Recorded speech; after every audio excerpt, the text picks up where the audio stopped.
it really formed when Joss was finishing Avengers, and I went there to visit, and we talked about, what he was going to do when he went back to LA, and he talked about having a Shakespeare reading and what Shakespeare reading should he do. And I had been kind of pushing for us to make something and start our Bellwether Pictures.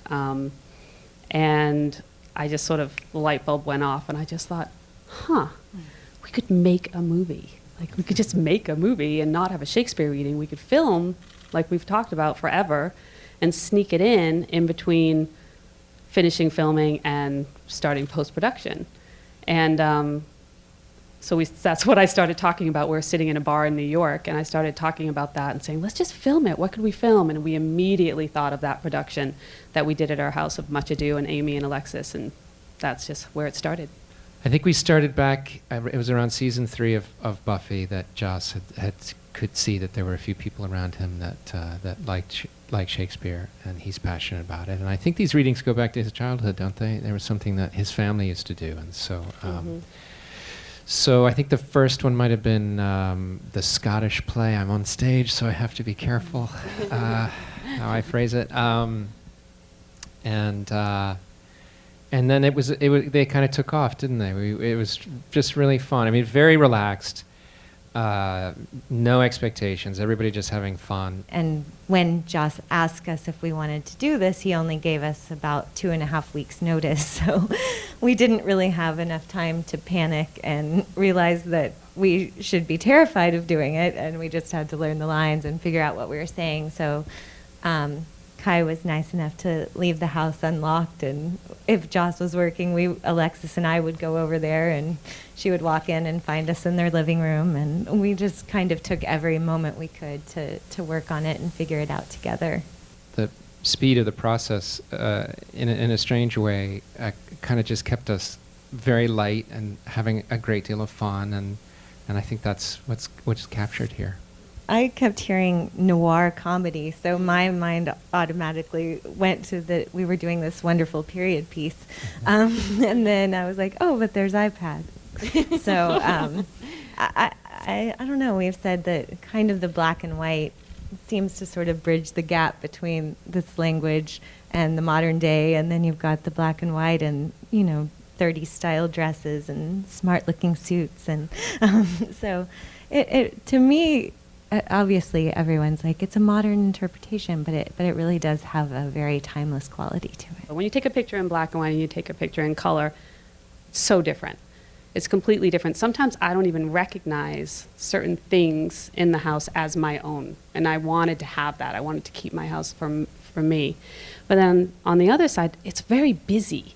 I read something that said it's a very sparse and simple house. And I was like, oh my God, no, it's not. It's actually real. You've been in it. It's not simple and sparse. It's very full of stuff. And I just thought, and color, and I thought that would interfere with the acting and with the movie. And so by putting it into black and white, you take that away and you make it a set.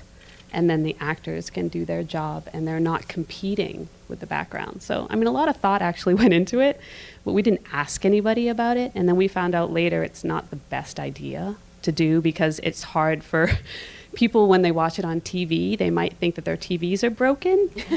Joss had the idea of falling down the stairs, which I was super excited to get to do. And the stunt guy had come in, and he had put the pad down, and everyone else was busy shooting off in another section of the house and didn't see that the stunt guy had put the pad down and that we had actually rehearsed it while they were shooting another scene. And everybody came in to rehearse the scene, and I fell down the stairs because we had practiced it, and everyone thought I had died and ran over, and luckily I was all fine. But I was like, oh good, that worked. So Nathan Fillion tried to chicken out.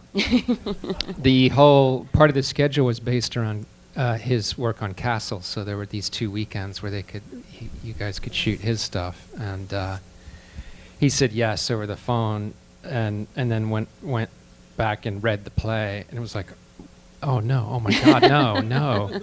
And he had never done Shakespeare before, which is hard to believe. But so he called Joss up and said, I don't think it's just not going to work for me. I'm sorry.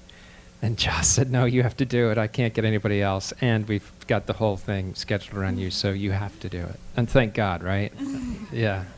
I think, there was a special group that came together for that movie for sure. And I think we would all do anything to be back in that house with that group, with Kai solving those problems and just all the fun silliness that was going on. I don't think it would matter if it was Shakespeare or what, but it was just definitely a special time.